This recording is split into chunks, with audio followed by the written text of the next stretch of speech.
Cette vidéo d'ascenseur est l'une des plus troublantes d'internet et elle montre les derniers instants connus d'Elisa Lam.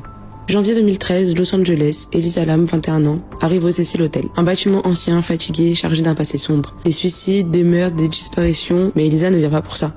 Elle voyage seule, elle écrit, elle photographie, elle cherche quelque chose. Elisa souffre de troubles bipolaires. Elle prend un traitement. Mais dans les jours précédant sa disparition, quelque chose dérange. Elle est placée dans une chambre avec d'autres filles, mais ses colocataires se plaignent de son comportement étrange à la direction. Elle parle seule et agit de façon très bizarre. Elle les accuse de la rejeter. On la place donc dans une chambre seule.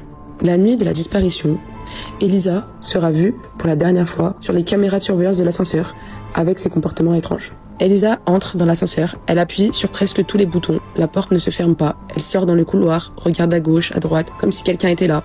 Elle rentre, se colle contre le mur, elle semble se cacher, mais paniquée. Elle bouge ses mains, des gestes incompréhensibles, comme si elle parlait à quelqu'un que nous ne voyons pas. La porte reste ouverte, puis elle disparaît. Silence. Et c'est la dernière fois que nous la verrons vivante. 2 semaines plus tard, les clients se plaignent, l'eau est sombre et a un goût étrange. Un employé monte sur le toit, il ouvre un des réservoirs d'eau et il la trouve. Le corps d'Elisa flotte à l'intérieur, nu, sans ses vêtements, dans l'eau. Aucune trace de lutte. Dans les versions officielles, on parlerait d'un accident, d'un épisode psychotique, de désorientation et de noyade liés à son trouble. Mais ce qui reste assez perturbant, c'est quand même les détails sur la vidéo. Pourquoi appuyer sur tous les boutons? Pourquoi se cacher? Pourquoi regarder vers le couloir? Était-elle en train de fuir quelqu'un ou son propre esprit? Que penses-tu qu'il s'est passé dans cet ascenseur?